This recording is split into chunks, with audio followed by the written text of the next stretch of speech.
After 10 years of conflict, Helmand remains the deadliest province for foreign and Afghan forces. More than 740 NATO soldiers have died here, most of them from Britain and the US. That's according to the International Security Assistance Force. Those sacrifices helped wrest vast swathes of Helmand from Taliban control, but not all of it. Would you like to see foreign forces stay after the end of 2014? Yes, the schedule is very tight and it gives us little time. If it had been a bit longer, it would have been better. But despite this, we have prepared ourselves for this schedule, to take over responsibility for security, and to make sure we have the capability to secure the country. We have speeded up training, capacity building, and equipping our forces. The concern that NATO is pulling out before the job is done can also be heard among some diplomats in Kabul.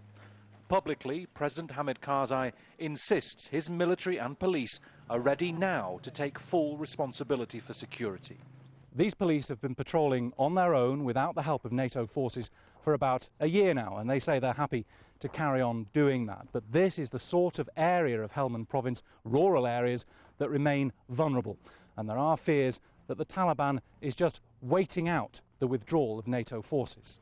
The next US president may have to face up to the possibility that the Taliban could try to take back territory using tactics like intimidation, roadside bombings, targeted killings, and the infiltration of government forces.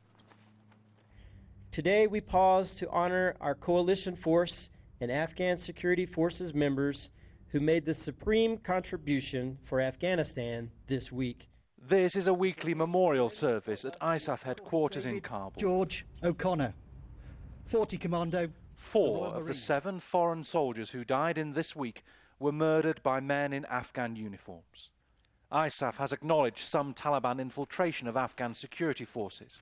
So if the essential training of Afghans is to continue, the next US president will have to stomach the grim prospect of more insider killings. We thought about quantity, not quality, in the rush to build up our security forces. It's clear that the enemy probably planted a few infiltrators to sow mistrust. Now we're working on weeding out such people from the security forces. It's obvious that this war is a guerrilla war and an intelligence war, and it's obvious that the enemy is trying to generate mistrust between ISAF and us, but they won't succeed. At a routine liaison meeting with the British military, this Helmand police commander wants help getting his men equipped for winter. It's the sort of thing they should now be able to do on their own. 2014 may offer tactical disadvantages. There may be issues of do we have enough troops on the field, do we not? But it also offers that important opportunity to seize the messaging and to say that this is essentially an Afghan challenge. On the banks of the Helmand River in Lashkar Gah, there's time to enjoy the sunset. The Taliban was pushed out of here 3 to 4 years ago. The White House has said that after 2014, only if Kabul is threatened will US troops intervene. Mitt Romney insists he will make sure hard-fought gains are not lost. He's not said what he's prepared to do to prevent that. Bernard Smith, Al Jazeera, Helmand, Afghanistan.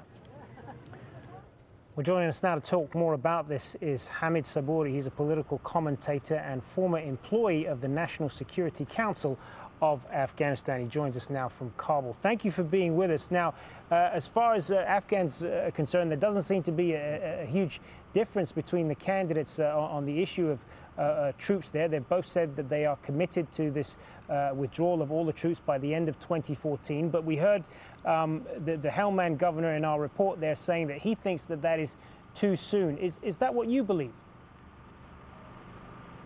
I think a lot of people in Afghanistan believe it's too soon, because what we have initially expected was that the withdrawal would be condition-based, not calendar-driven. And I think what we see right now, most of the NATO forces as well as the American forces are focusing too much on the calendar-driven aspect of the withdrawal, which I think will jeopardize the mission in Afghanistan and as well as the future peace and stability in Afghanistan, which of course at this point the Afghan national forces are given the fact that they are under-equipped, given the fact that they have been not given proper training in the past couple of years, and the fact that we are adding 7,000 troops at ANSF ranks every month. That is a huge amount. That doesn't leave room for Afghan forces to basically be properly vetted, to properly equipped, properly trained. And I think the capacity that will let the capacity of the Afghan forces not in a position to be able to take over the security after the withdrawal in 2014. Another point that was made there was this idea that the Taliban are simply waiting out this date of 2014 to really move in there once the foreign troops have left. Is that a fear that you have as well? I think I don't have so much of concern on that point, but I believe that there are a number of things that will obviously allow the Taliban to mobilize and become a stronger opposition to the Afghan government, whoever is going to be leading it after 2014.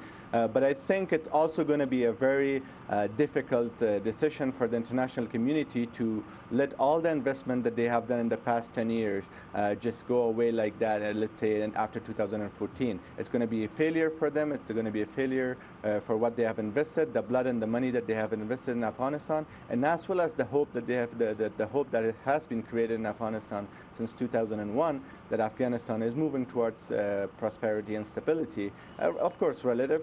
But I think we are afraid, but I think if certain measures are taken in the next 2 years, especially making sure that the transition or the withdrawal of foreign troops are not based on the calendar that they have set to meet their own deadline, I think we may have a better outcome in 2014 rather than having more conflict and bloodshed in Afghanistan with a security force that will be ill-equipped and ill-trained. Aside from the timetable issue, what do you think that U.S. troops on the ground have not been doing enough of that they should be doing? I think the first thing is, when we say it's calendar-driven, that gives more time to the Taliban to mobilize their ranks, to basically take their time and wait for the right opportunities. It also gives the opportunity to the Afghan government to hurry everything without putting proper mechanisms to make sure that Afghan National Security Force has the motivation to basically fight for the country that they belong to. Because I think one of the things that is missing right now within the Afghan National Security Forces is the motivation to fight for. And I think if that motivation is not provided, I think that would be another challenge. The third, I think, most important thing is that in Chicago conference, I mean, over $4.5 billion were committed till end of 2017 for the Afghan National Security Forces, for their training, equipping, and building their capacity. But I think so far what we haven't heard from the government and the international community is there a proper plan to make sure that this money is spent in a way that benefits the Afghan National Security Forces, boost their morale and boost their capacity in the next couple of years. We're going to have to leave it there. Good to get your thoughts on this. Hamid Saburi, political commentator in Kabul. Thanks very much.